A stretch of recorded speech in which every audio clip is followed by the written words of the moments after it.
دونوں ماں بیٹیاں رحیم یار خان کے نزدیکی ایک مضافاتی علاقے سے تلاشی روزگار کی خاطر کراچی آ گئی تھیں۔ ماں کا نام جنت اور بیٹی کا نام صفیہ تھا۔ جنت کے نقوش تیکھے تھے، لیکن غربت نے اس کے حسن کو نگل لیا تھا۔ اس کا خاوند فالج سے معذور تھا۔ اسے اپنے گاؤں میں کسی رشتہ دار کے پاس چھوڑ کر آ گئی تھی۔ جنت کو شروع میں کوئی کام نہ ملا۔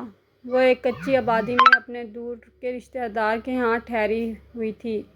جلد ہی قریبی چند کوٹھیوں میں اسے برتن دھونے اور جھاڑو پوچھا کرنے کا کام مل گیا۔ یہ دونوں ماں بیٹیاں صبح سویرے گھر سے نکلتیں اور 5 گھروں میں کام کر کے شام 7 بجے گھر لوٹ آتیں۔ فی بنگلہ 2000 اوسطاً اجرت ملتی۔ یوں مہینے کے 10-12 ہزار کما لیتی تھیں۔ ایک کمرے کا کرایہ 2000 اور 500 بجلی کے بل میں ادا کرنے کے بعد ماہانہ 8000 روپے باقی رہ جاتے تھے۔ جنت باقاعدگی سے اپنے شوہر کو گاؤں 4000 بھجوا دیتی۔ باقی رقم گزارے کے لیے کافی ہو جاتی۔ 6 ماہ اسی طرح کام کرنے کے بعد جنت سست پڑ گئی۔ یہ دسمبر کا مہینہ تھا۔ ایک روز اس نے ہمارا در کھٹکھٹایا۔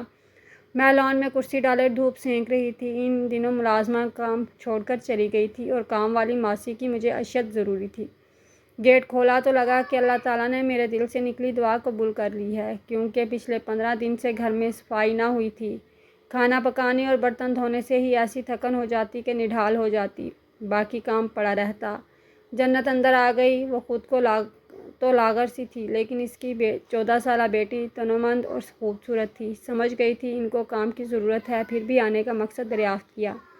بیگم صاحبہ، ہم کو کام چاہیے۔ جنت نے کہا، کیا کام کرو گی؟ جھاڑو پوچھا، برتن کپڑے دھلائی، کھانا بنانا، جو کام آپ بتائیں گی کر دیں گے۔ تم تو لاغر سی لگتی ہو، کام کیسے کرو گی؟ کیا بیمار ہو؟ نہیں بیگم صاحبہ، بیمار تو نہیں ہوں، کام کی زیادتی نے یہ حال کر دیا ہے۔ جب گاؤں سے آئی تھی تگڑی اور صحت مند تھی۔ کتنے گھروں کا کام پکڑ لیا ہے تم نے؟ 5 گھروں کا۔ اب 6ٹھے گھر کا کام کرو گی؟ میں نے بے یقینی سے کہا، اور وہ بھی اس حالت میں؟ باقی گھروں کا کام چھوڑ دوں گی اگر آپ اچھی تنخواہ دے دیں گی۔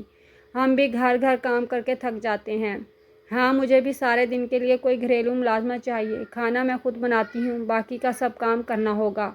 آپ کیا تنخواہ دیں گی؟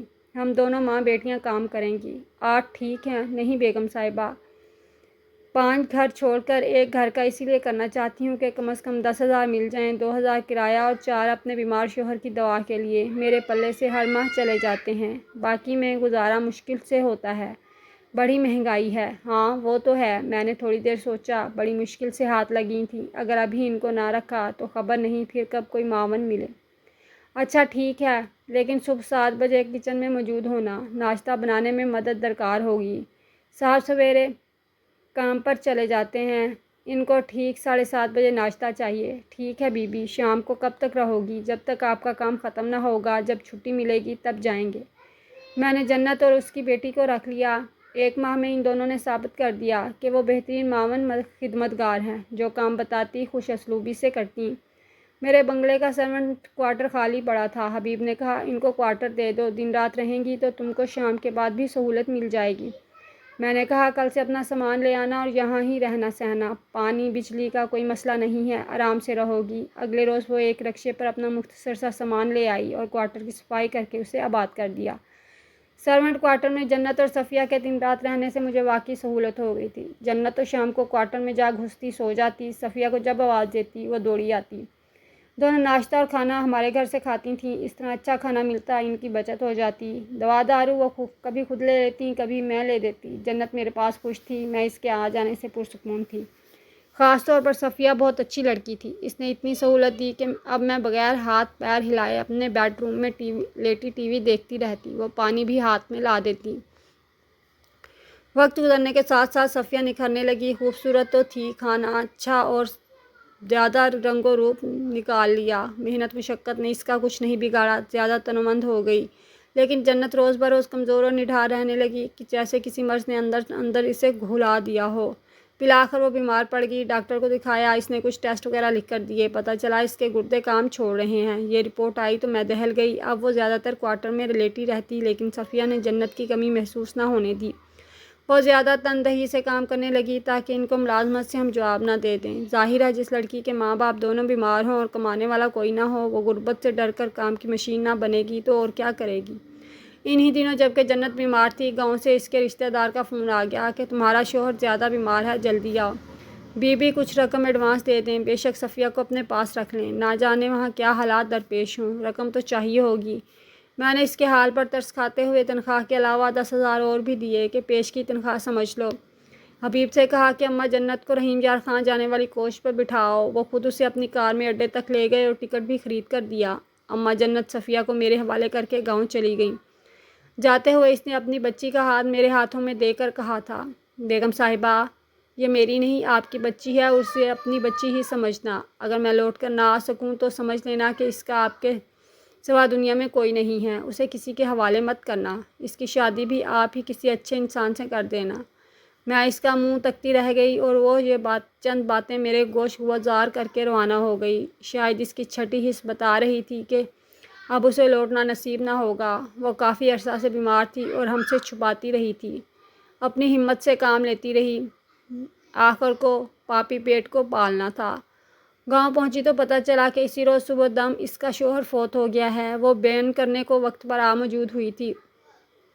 شوہر کی وفات کے ہفتہ بعد اماں جنت بھی اس جہان سے سدھار گئی۔ اس کے رشتہ دار جو عظیم گوٹھ میں مکین تھے، انہوں نے آ کر اطلاع دی، لیکن صفیہ کو لے جانے کی بات نہ کی اور ہم نے بھی اس تذکرے کو نہ چھیڑا۔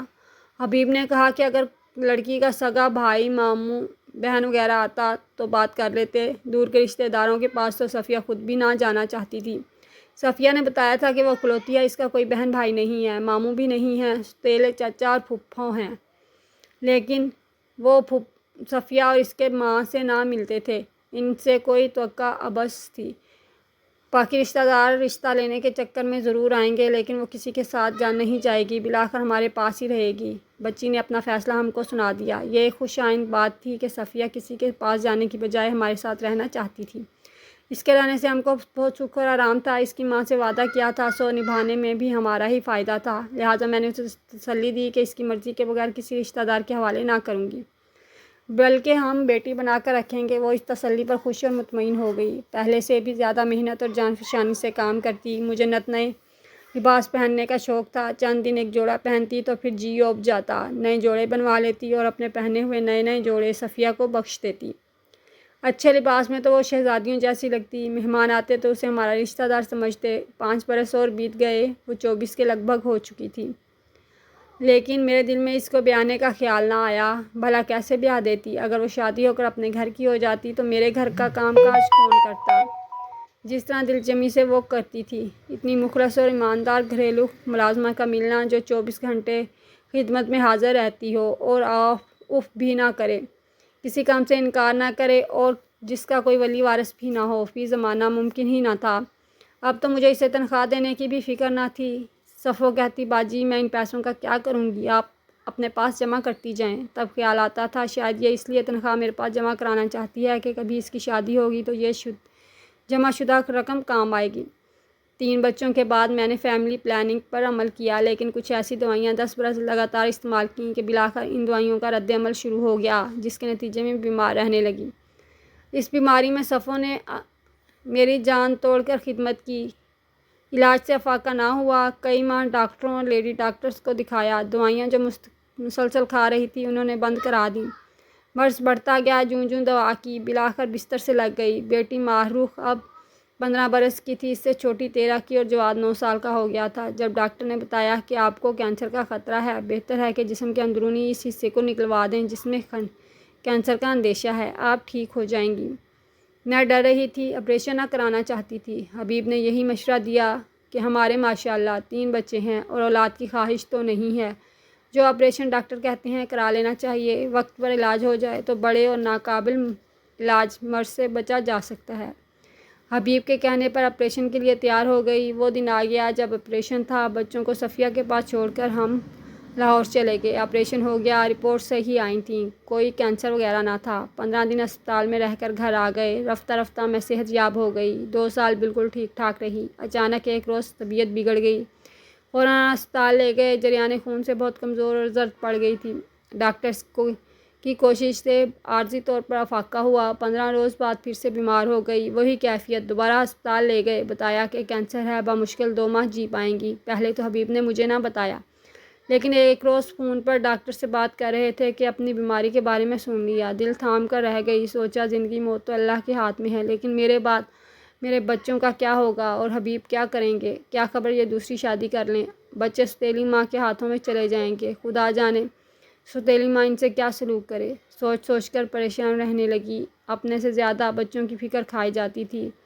صفیہ تنہائی میں تسلی دیتی، باجی حوصلہ رکھیں، ایسا کچھ نہ ہوگا، یہ آپ کا وہم ہے۔ لیکن میں کیسے اس کے طفل تسلیوں سے بہل جاتی۔ حقیقت تو حقیقت ہوتی ہے جو روزے روشن کی طرح عیاں تھی۔ صفیہ میری خدمت میں گھلی جاتی تھی۔ وہ دبلی ہو کر آدھی رہ گئی، اسے میرا غم کھائی جاتا تھا۔ ایک دن جب کہ بچے سو گئے، دوا کھلانے کے بعد وہ پلنگ پر بیٹھ گئی اور میری ٹانگیں دبانے لگی۔ صفیہ، میں نے کہا، زندگی کا کوئی بھروسہ نہیں، میری زندگی تو پھر ایک بجھتا چراغ ہے۔ ایک بات کہوں، برا تو نہ مانو گی؟ کہیے باجی، میں ہرگز برا نہ مانوں گی۔ سنو، میری حیات کے دن گنے جا چکے ہیں۔ چاہتی ہوں کہ اپنی زندگی میں صاحب سے تمہارا نکاح کرا دوں۔ کیا تم میری خاطر یہ قربانی دے سکتی ہو؟ آپ کی خاطر جان بھی دے سکتی ہوں باجی، لیکن حبیب صاحب سے نکاح؟